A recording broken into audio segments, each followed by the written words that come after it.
ರಸ್ತೆ ಬದಿಯಲ್ಲಿ ಜೀವನ ಸಾಗಿಸುವ ಬೀದಿ ವ್ಯಾಪಾರಿಗಳ ಬದುಕಿಗೆ ಕೇಂದ್ರ ಸರ್ಕಾರ ಆಸರೆಯಾಗಿ ನಿಂತಿದೆ. ಪ್ರಧಾನಮಂತ್ರಿ ಸ್ವನಿಧಿ ಯೋಜನೆ ಲಕ್ಷಾಂತರ ಬೀದಿ ವ್ಯಾಪಾರಿಗಳ ಬಾಳಿಗೆ ಬೆಳಕಾಗಿದೆ. ಬಳ್ಳಾರಿ ಜಿಲ್ಲೆಯಲ್ಲಿ ಪಿಎಂ ಸ್ವನಿಧಿ ಯೋಜನೆ ಅನುಷ್ಠಾನಕ್ಕೆ ನೀಡಿದ ಗುರಿ ಮೀರಿದ ಕಾರಣ ಮುಂದಿನ ಹಂತದಲ್ಲಿ ಇನ್ನೂ ಹೆಚ್ಚಿನ ಗುರಿ ನೀಡಲಾಗಿದೆ. ಹೀಗಾಗಿ ಮಹಾನಗರ ಪಾಲಿಕೆ ಅಧಿಕಾರಿಗಳು ಬೀದಿ ಬದಿಯ ವ್ಯಾಪಾರಿಗಳಿಗೆ ಬ್ಯಾಂಕ್ ಮೂಲಕ ಕಡಿಮೆ ಬಡ್ಡಿಗೆ 10,000 ರೂಪಾಯಿಯಿಂದ 50,000 ರೂಪಾಯಿವರೆಗೆ ಸಾಲ ನೀಡುವಲ್ಲಿ ಮುಂದಾಗಿದ್ದಾರೆ. ಸಮಯಕ್ಕೆ ಸಾಲ ತೀರಿಸಿದರೆ ಸಬ್ಸಿಡಿ ನೇರವಾಗಿ ಖಾತೆಗೆ ಜಮಾ ಆಗುತ್ತದೆ.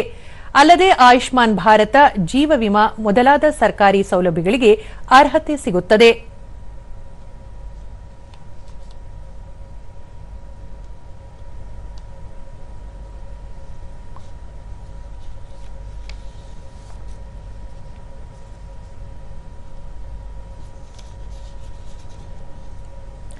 ದೂರದರ್ಶನದೊಂದಿಗೆ ಡಿಪ್ಲೊಮೊ ಪದವೀಧರ ಮುನೀರ್, ಕಾರಣಾಂತರಗಳಿಂದ ಕಬ್ಬಿನ ಹಾಲು ಮಾರುವ ಕೆಲಸಕ್ಕೆ ಬಂದಿದ್ದೇನೆ.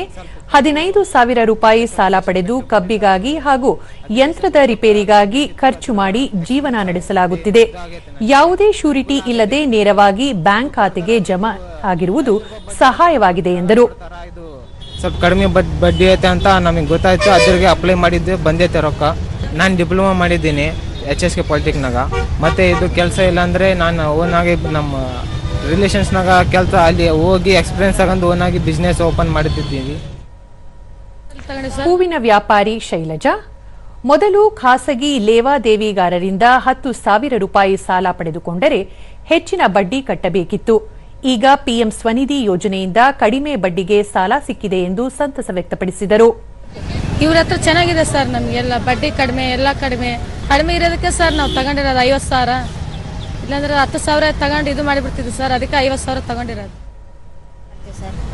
ಮತ್ತೋರ್ವ ಹೂವಿನ ವ್ಯಾಪಾರಿ ಅನುಸೂಯಮ್ಮ ಕಳೆದ 40 ವರ್ಷಗಳಿಂದ ಹೂವಿನ ವ್ಯಾಪಾರ ಮಾಡುತ್ತಿದ್ದು, ಪ್ರಧಾನಿ ನರೇಂದ್ರ ಮೋದಿ ಸರ್ಕಾರ ಬೀದಿ ಬದಿ ವ್ಯಾಪಾರಿಗಳಿಗೆ ಕಡಿಮೆ ಬಡ್ಡಿಯಲ್ಲಿ ನೀಡಿದ ಸಾಲದಿಂದ ನೆಮ್ಮದಿಯ ಸಂಸಾರ ನಡೆಸಲಾಗುತ್ತಿದೆ. ಮೊದಲಿಗೆ 10,000 ರೂಪಾಯಿ, ನಂತರ 20,000 ರೂಪಾಯಿ ಸಾಲ ಪಡೆದು ಹಿಂತಿರುಗಿಸಿದ್ದೇನೆ. ಇದೀಗ ಹೆಚ್ಚಿನ ಸಾಲಕ್ಕೆ ಅರ್ಜಿ ಸಲ್ಲಿಸುತ್ತೇನೆ ಎಂದು ತಿಳಿಸಿದರು. ಸರ್ಕಾರದಿಂದ ನಮಗೆ ಒಳ್ಳೇದೇ ಆಗೈತೆ. ಸಾಲ ಕೊಟ್ಟದಕ್ಕೆ ಬೇಸು ಕುಟುಂಬ ಸಮೂಹ ಎಲ್ಲ ಬಯಸು ಜೀವನ ಮಾಡೀವಿ.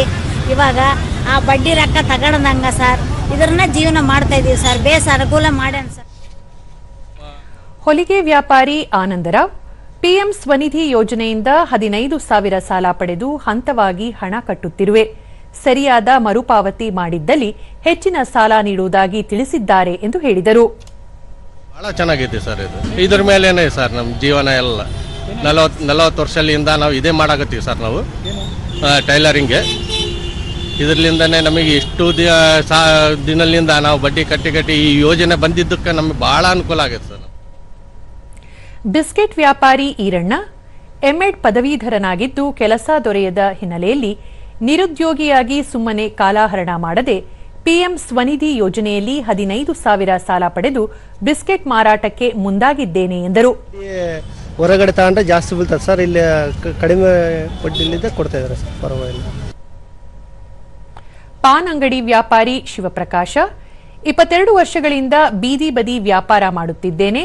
ಪಿಎಂ ಸ್ವನಿಧಿ ಯೋಜನೆಯಿಂದ ಸಾಲ ಪಡೆದು ಕಂತುಗಳಲ್ಲಿ ಬ್ಯಾಂಕ್ಗೆ ಜಮೆ ಮಾಡುವುದು ಹೆಚ್ಚಿನ ಸಹಕಾರಿಯಾಗಿದೆ ಎಂದು ತಿಳಿಸಿದರು. ಎಲ್ಲ ನಾವು ಹೊರಗಡೆ ಅಲ್ಲಿ ನಾವು ಸಾಲ ಗಿಲ್ಲ ಮಾಡೋಕ್ಕಿಂತ ಬ್ಯಾಂಕ್ ಕಡೆಯಿಂದ ಕೊಟ್ಟಾಗ ಅವರು ನಮಗೊಂದು ಕಾನ್ಫಿಡೆನ್ಸ್ ಬರುತ್ತೆ, ಇವರು ವ್ಯಾಪಾರ ಮಾಡ್ತಾರೆ ಇಲ್ಲಿ ರೆಗ್ಯುಲರ್ ಆಗಿ ಅಂತೇಳಿ.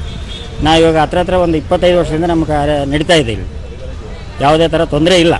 ನಮಗೆ ಬ್ಯಾಂಕ್ ಕಡೆಯಿಂದನೂ ನಮಗೆ ಫುಲ್ ಸಪೋರ್ಟ್ ಇದೆ. ಆಗ ಅವರು ಇವಾಗಲೂ ಹೇಳಿದ್ದಾರೆ ನಿಮ್ಗೆ ಏನಾದ್ರು ಬೇಕಾದ್ರೆ ಲೋನ್ ಮಾಡಿಕೊಳ್ರಿ ಅಂತ. ಬಳ್ಳಾರಿ ಮಹಾನಗರ ಪಾಲಿಕೆಯ ಸ್ವನಿಧಿ ಅನುಷ್ಠಾನ ಅಧಿಕಾರಿ ಚನ್ನಬಸವನಗೌಡ ಕಳೆದ ಬಾರಿ ನೀಡಿದ ಗುರಿ ತಲುಪಿದ ಕಾರಣ ಇದೀಗ ಇನ್ನೂ ಹೆಚ್ಚಿನ ಸಾಲ ನೀಡುವ ಗುರಿ ನೀಡಲಾಗಿದೆ. ಈ ನಿಟ್ಟಿನಲ್ಲಿ ಕಾರ್ಯನಿರ್ವಹಿಸಲಾಗುತ್ತಿದೆ ಎಂದು ಹೇಳಿದರು. ಮೊದಲನೇ ಹಂತದ ಸಾಲವನ್ನು ಮಂಜೂರು ಮಾಡಿಸಿದ್ದೀವಿ. 4,064 ಜನರಿಗೆ ಎರಡನೇ ಹಂತದ ಸಾಲವನ್ನು ಮಂಜೂರು ಮಾಡಿಸಿದ್ದೀವಿ. 1,573 ಬೀದಿ ವ್ಯಾಪಾರಸ್ಥರಿಗೆ 3ನೇ ಹಂತದ ಸಾಲವನ್ನು ನಾವು ಬಿಡುಗಡೆ ಮಾಡಿದ್ದೀವಿ. ಇನ್ನು ನಮ್ಮ ಟಾರ್ಗೆಟ್ಗೆ ಅನುಗುಣವಾಗಿ ನಾವು ಬೀದಿ ವ್ಯಾಪಾರಸ್ಥರಿಗೆ ಸಾಲ ಕೊಡಿಸೋದನ್ನು ಮುಂದುವರಿಸ್ತಾ ಇದ್ದೀವಿ. ನಾವು ಅದಕ್ಕೆ ನಾವು ಕ್ರಮ ಕೈಗೊಂಡಿದ್ದೀವಿ. ಜಿಲ್ಲಾ ಕೌಶಲ್ಯ ಅಭಿವೃದ್ಧಿ ಕಚೇರಿಯ ಡೇ ನಲ್ಮಾ ಯೋಜನೆಯ ಅಭಿಯಾನ ವ್ಯವಸ್ಥಾಪಕ ಪ್ರಾಣೇಶ್ ಜಿಲ್ಲೆಯ 8 ನಗರ ಸ್ಥಳೀಯ ಸಂಸ್ಥೆಗಳಲ್ಲಿ ಯೋಜನೆಯ ಅನುಷ್ಠಾನ ಮಾಡಲಾಗಿದೆ. ಪಿಎಂ ಸ್ವನಿಧಿ ಯೋಜನೆಯಲ್ಲಿ ಈಗಾಗಲೇ 90% ಗುರಿ ತಲುಪಲಾಗಿದೆ ಎಂದರು. ಅಂದರೆ 91.50% ಫಲಾನುಭವಿಗಳನ್ನು ಕವರ್ ಮಾಡಿ ಆರ್ಥಿಕದ ಒಂದು ಸಹಾಯವನ್ನು ಸೌಲಭ್ಯವನ್ನು ಎಲ್ಲ ಬೀದಿ ವ್ಯಾಪಾರಸ್ಥರಿಗೆ 8 ನಗರ ಸ್ಥಳೀಯ ಸಂಸ್ಥೆ ಎಲ್ಲ ಬೀದಿ ವ್ಯಾಪಾರಸ್ಥರಿಗೆ ತಲುಪಿಸಲಾಗಿದೆ.